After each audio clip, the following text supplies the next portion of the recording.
Thank you, everybody, for speaking, but I'm actually going to direct this question to the two women appearing members of the panel. And Josephine, I'm really grateful that you've joined us. And I'm appreciative of your acknowledgement of the land that we stand on and of Anishinaabeg traditions. And my question is related to that. And now that we're moving towards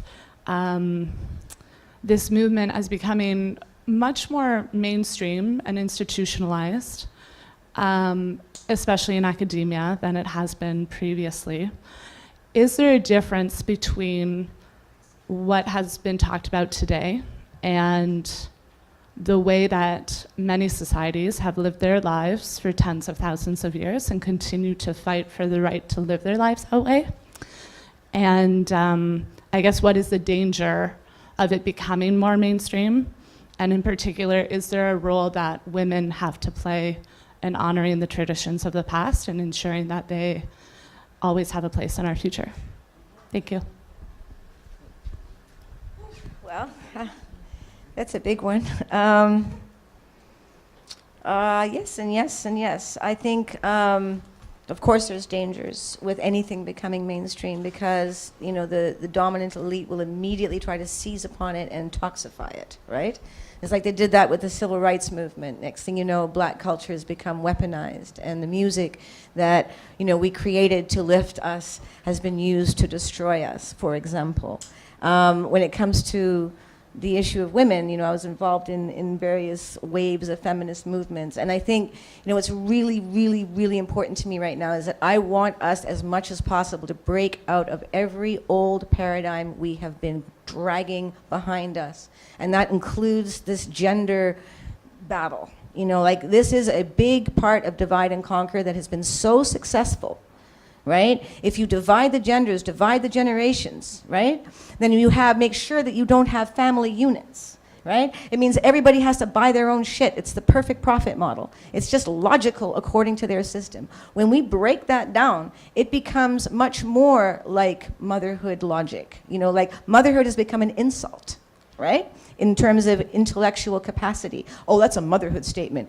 As in naive and stupid. Well, excuse me, I raised 5 children alone, and I resent that deeply, obviously. But my point being that all of what we're talking about, all the things that we are doing, are inherently, by their nature, going to make it better and easier for women to thrive and exist without being, you know, torn into 100 pieces. You're a working woman, you're a mother, you're a this, you're a that, you're a slut, you're a slave, you know. As we create these new systems, both women and men we'll be able to evolve past all this imposed gender role bullshit. And we'll be able to have our own meaningful self-determination, which is the ultimate expression of human rights. Not all women are the same. Not all women want to have children. Not all women want to stay home. We all need that freedom of choice, and that's the whole point. And that's why we're trying to make systems that allow for that, because how else can we possibly evolve quickly enough? If we're not able to do our best with what the gifts we are given, with what we have, we're not going to make it.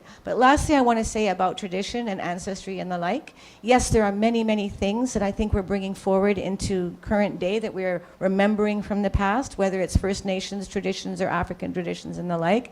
And I'm very blessed to work with young people who are doing a lot of really valuable work on that end, because they're recognizing that, for instance, a diverse genetic person like myself, or a diverse genetic group of people, needs a way to honor ancestry and honor the earth and honor each other in ceremony, which is what humans have always done, without appropriating and without going backwards. And this is something they're really working on. And they've based it and founded it on the idea and the love of water, which is in all of our bodies and is what we all are. So when we remember that and we think about that and we know that we transmute into just other forms of energy, but we're always part of the DNA and the water, right? Then it becomes very easy for us as diverse and different peoples to act like a permaculture garden and work together and help each other.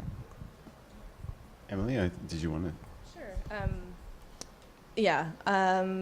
I hope this doesn't derail it. I'm extraordinarily tired, so getting into these like really high level concepts might be a little tricky for me right now, but I think that like what you're mentioning in terms of throwing back to kind of a time where other cultures were already living in this lifestyle story that we're talking about, kind of goes back to the bonobo chimp thing that you mentioned, where, you know, we always talk about chimps as being where we've descended from, and chimps are naturally in these hierarchies and violent and oppressing their female chimps and all this stuff. But we're also actually related to bonobos, and bonobos had developed in this completely different environment, whereas the chimps evolved in a environment where resources are scarce. The bonobos were evolving in an area where resources were abundant, and they had a completely different social structure.